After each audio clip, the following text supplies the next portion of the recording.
मैं कुछ पर्सनल सवाल पूछना चाहूंगी जो आपकी प्रोफेशनल लाइफ से भी जुड़े हुए हैं। जी बिल्कुल। जैसे अभी एजाज की बैक टू बैक कंट्रोवर्सी हो रही है जी हाउस अरेस्ट को लेकर, बहुत सारी चीजें, जी। तो उस पे आपकी क्या टिप्पणी है?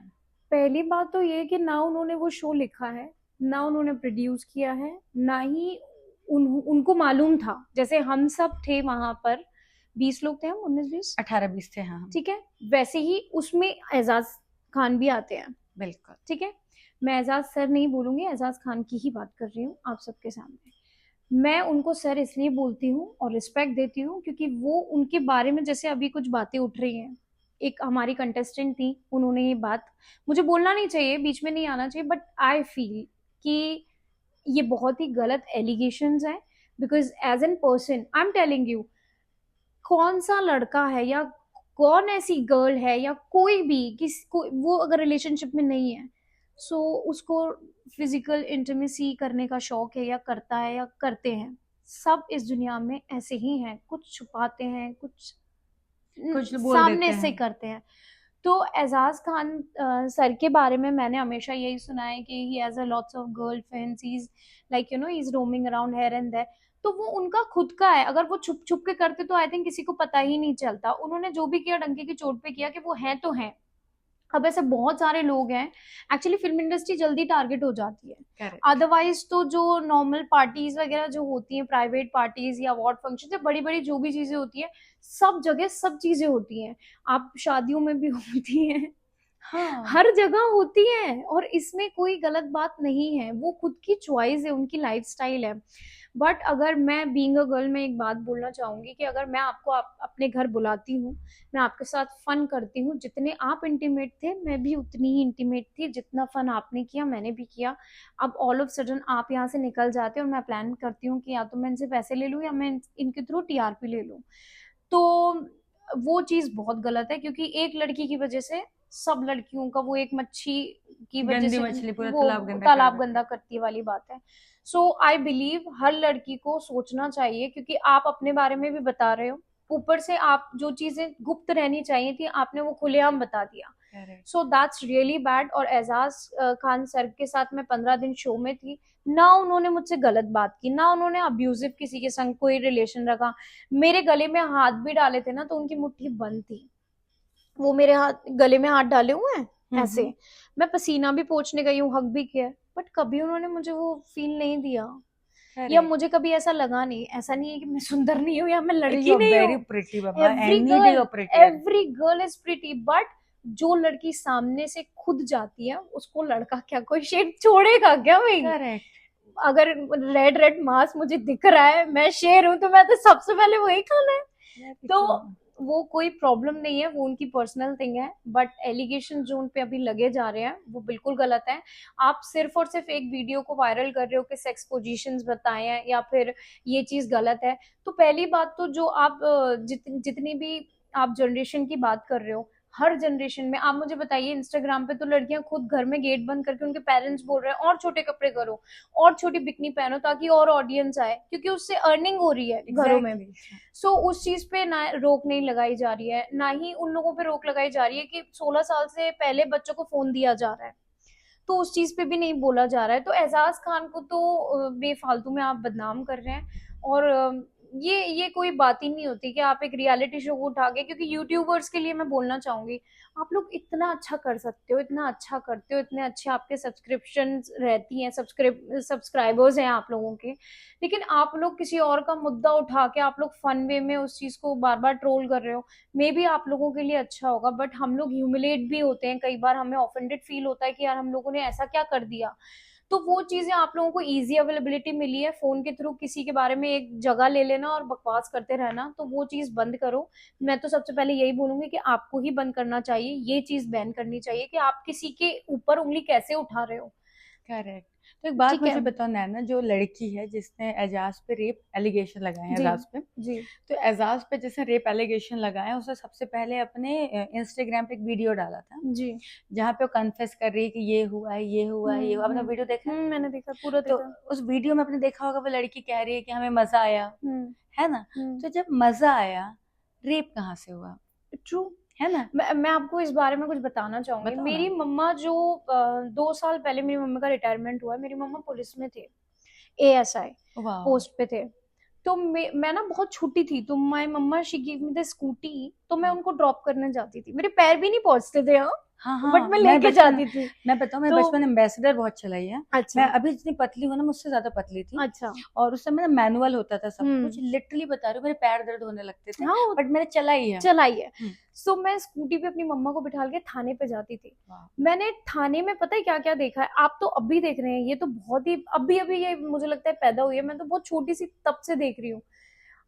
मैंने ये देखा है कि एक लड़की एक लड़के के साथ 15-20 दिन के लिए भाग गई है, दिल्ली मुंबई या कहीं कहीं भाग जाती थी लड़कियां, बहुत सारे केसेस देखे हैं। और थाने में आके जब वो लोग पकड़ के घर पे लेकर आते हैं, जब फैमिली उन लोगों की एक दूसरे के लिए बोलती है ना कि मेरी बच्ची को भगा दिया, वो लड़का बोलता तो मतलब घर वाले लड़के वाले बोलते थे कि लड़की ने भगाया है, दोनों ब्लेम करते थे।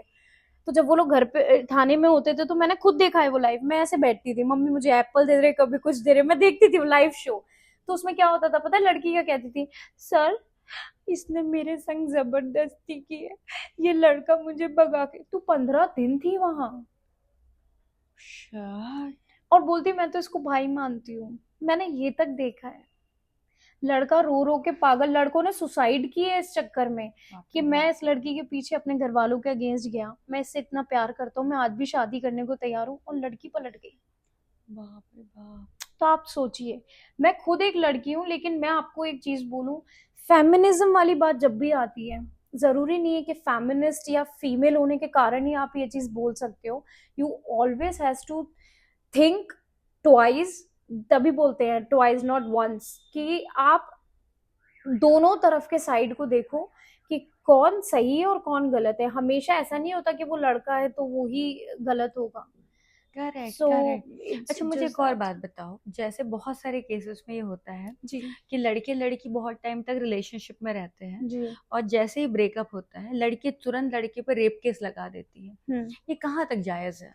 अब मैं आपको वही तो बोल रही हूँ, ये रेप केस जो ये जो चला आ रहा है चलन, इसको लोगों ने ना मतलब रीति रिवाज की तरह बना दिया है हाँ, एक कल्चर बना दिया है। कि या कि चलो एक काम करते हैं, रिलेशनशिप में रहेंगे, फिर अगर लड़का नहीं माना तो मैं मैं ये नहीं कहूंगी कि मैं इंडियन हूँ तो मैं फॉरेनर्स की ज्यादा साइड ले रही हूँ कुछ। वहां पे इतनी डिसेंसी है इस बात की कि if I और एजुकेटेड पीपल जो इंडिया में है वो लोग यही करते हैं, if I am not okay being with you as an friend, as an in if I am in a relationship with you, और being a married person also, that हमारा नहीं चल रहा है यार, लेट्स ब्रेकअप। करेक्ट। उसको वहीं शांत करके, ना हाँ। वो दुनिया को जवाब देते हैं, ना वो दुनिया के सामने हल्ला बोल करते हैं, वो आराम से सेपरेटली अपनी अपनी लाइफ में जी रहे होते जी हैं। रहे हो। और मुझे यही एक और होना बात चाहिए। बताया, क्या इस शो के एंकर एजाज हैं, हम्म। इसलिए इस शो का इतना तमाशा हो रहा है? अगर इस शो में कोई और एंकर होता हम्म। तो क्या इतना तमाशा नहीं बनता? इस बात में मैं दो बात बोलूंगी। पहली बात कि मैं जब I can not take the name, अच्छा नहीं होगा, लेकिन वो जो कंटेस्टेंट है वो जानता है, हम्म, ती है हम्म, कि उसने मेरे कान में एक बात बोली थी। हम्म, जैसे ही एजाज सर की एंट्री हुई, हम्म, ही केम ऑन अ बाइक, और वो जैसे ही आए तो एक ने बोला, क्या सी हम्म, एच यू, हम्म। इसको क्यों लेके आया ओह, ओके। है, लिटरली सेड दैट। अच्छा, हाँ, okay. that person said hmm, that, he or she whatever. Hmm. So I was like, you cannot say anything about anyone हाँ, because उस इंसान ने, मैं किसी की साइड नहीं ले रही हूँ, ना ही एजाज सर मेरे को ही लगते मैं हैं, मैं उनको सोच रही हूँ भाई कि की तुम तरह ही बगल बोल में रही हूँ। किसके बैठी थी मैं हो। चलो मैं उनके भाई, मैं भाई ही बोल सकती हूँ एजाज सर को, मैं खुद हाँ। भाई बोलती हूँ उनको, चलो भाई बहन जो भी आप लोगों को समझ में आए। ना ही मेरा उनसे कोई रिलेशन है, ना ही मैं उनसे अब मुलाकात करने वाली हूँ, कभी कभी हुई तो हुई, पर मैं उनसे कोई मुलाकात या मेरा कोई कनेक्शन नहीं है। तो मुझे एक बात बताइएगा, आप सच सच बात बताइएगा, एक इंसान ने इतनी स्ट्रगलिंग की, वो बिग बॉस में गया, उसने कितनी इबादत शिद्दत और कितना मेहनत की स्ट्रगल होगी। की होगी, कितनी दुआएं मांगी होंगी कि मैं शो में या मैं अपनी लाइफ में एक बार मैं भी होस्ट करना चाहता करेक्ट, हूँ। करेक्ट। तो हम लोगों को एज एन पर्सन इतना तो बनता है ना, एक कुत्ते के भी दिन आते हैं, हम तो इंसान है। मुझे भी लगता है, मैं कभी कभी क्या, मैं तो मोस्टली ये चाहती हूँ। मैं आईफा अवार्ड्स में गई थी इस बार टिकट खरीद के, 80,000 की टिकट्स खरीदी थी, वाह। कोई सेंस नहीं था, ऑडियंस में भी पीछे पीछे जाके मिली थी मुझे, अहमदाबाद में शो हुआ था। तो बट वो वहां से जब मैं अपने आप को देख रही थी, मुझे लगता आई विश कि मैं वहां पे एटलीस्ट परफॉर्म तो करूं, अवार्ड की तो बात की बात है। वाह वाह। तो as an person, as an artist, when you are actually feeling, तो क्या उस इंसान का इतना हक नहीं है कि अपने बारे में ये सोच सके कि यार मुझे भी यार एक दिन होस्ट करना है, मैं सलमान खान को देखता हूँ कितना अच्छा लगता है, तो मुझे भी ये शो चाहिए। आज आज मैं शायद उतनी कॉन्फिडेंट नहीं होंगी एक शो को होस्ट करने के लिए, तो हो सकता है 10 साल बाद या 5 साल बाद मुझे भी ये मौका मिले तो मैं भी बोलूँ, तो क्या आप मुझे भी जज करेंगे? तो क्या आप इनको भी जज करेंगे? तो ऐसे नहीं होता है, सबको अपना टाइम, भगवान जी ने सबको अपने हिसाब से चीजें दी हैं, उन्होंने क्या क्या सोच के होस्टिंग का ये उनको ऑफर मिला होगा, उन्होंने भी कितने जैक लगाए होंगे, वरना बहुत लोग होंगे ऑप्शनल चैनल के पास, तो बहुत लोग होंगे। और मुझे नहीं लगता कि एजाज सर है इसीलिए। हाँ ऑब्वियस है, मैंने एक बात सुनी थी जो मुझे कमेंट में किसी ने कहा था कि शायद अगर वो बीजेपी के अगेंस्ट नहीं होते तो इतना मुद्दा नहीं होता। ओके ओके, और अगर ये पहलगाम वाली चीज भी ना हुई होती तो शायद तब भी लेकिन इसमें भी कोई सेंस नहीं है, हुमैरा मुस्लिम है और मैंने अभी सुना कि वो जो रानी परी परी भी वो मुस्लिम भी है। मुस्लिम है।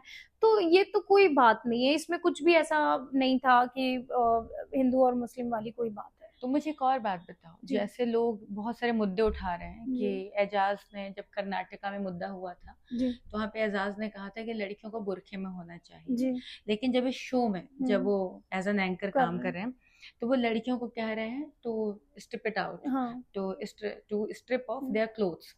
सो इस पे आपका क्या हाँ, कहना मेरा है? ये कहना है, दो बात मैं हमेशा दो बातें रखती हम हूँ। बिल्कुल रखें। पहली बात कि ऑफ स्क्रीन उन्होंने क्या कहा है वो आपको नहीं मालूम, तो ऑफ स्क्रीन मैंने सुना है कान से, उन्होंने ये कहा था क्या शो होस्ट कर रहा हूँ यार मैं, क्योंकि उनको हमेशा प्रॉम्प्ट किया जाता था, उनको बोला जाता था आपको जो जो बोलना है, उनको नहीं मालूम कि अभी क्या बोलने को बोला जाएगा और किसको बोलना है अभी मुझे।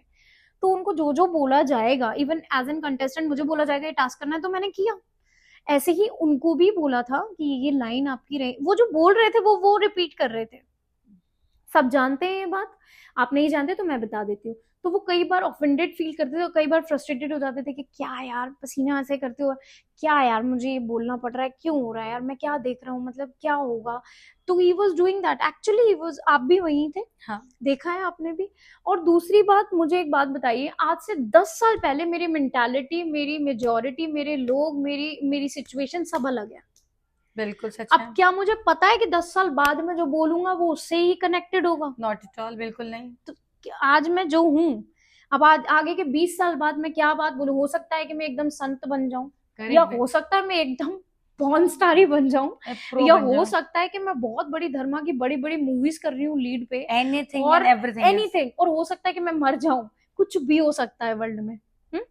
तो करेक्ट। आप इस चीज को लेके 20 साल पुरानी बातों को उठा के 10 साल पहले की इसने बुरखे की बात की और अब ये बिकनी की बात कर रहा है, क्या कनेक्शन है इसका?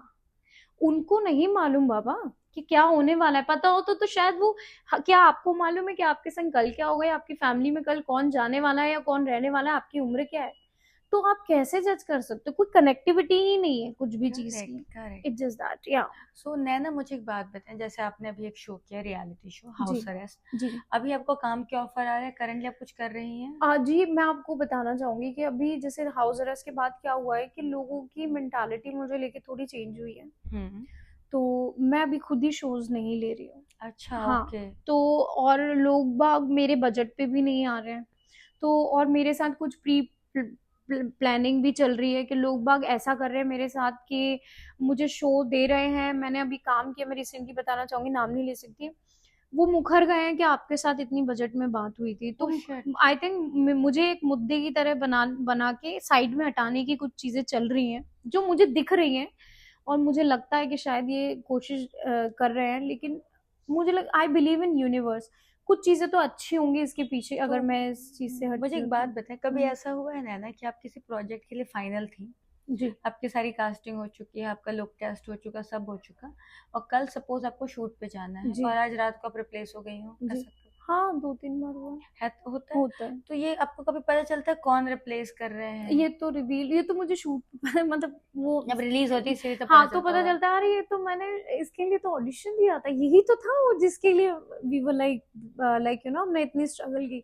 कई बार ऐसा होता है आर्टिस्ट के पास, उसके पास खुद का घर है, खाने को भी है, पैसा भी, सब कुछ है, लेकिन उसके पास ना वो पेशेंस नहीं है, उसके पास वो हिम्मत नहीं है, उसके पास वो जुनून भी नहीं है। फिर भी वो उस चीज के लिए फाइट कर रहा है अपने आप को कि कब तक करूंगा यार, अब तो थक गया हूं मैं, अब कब मिलेगा फेम, कब करेक्ट। मैं ऐसे बैठूंगा और मुझे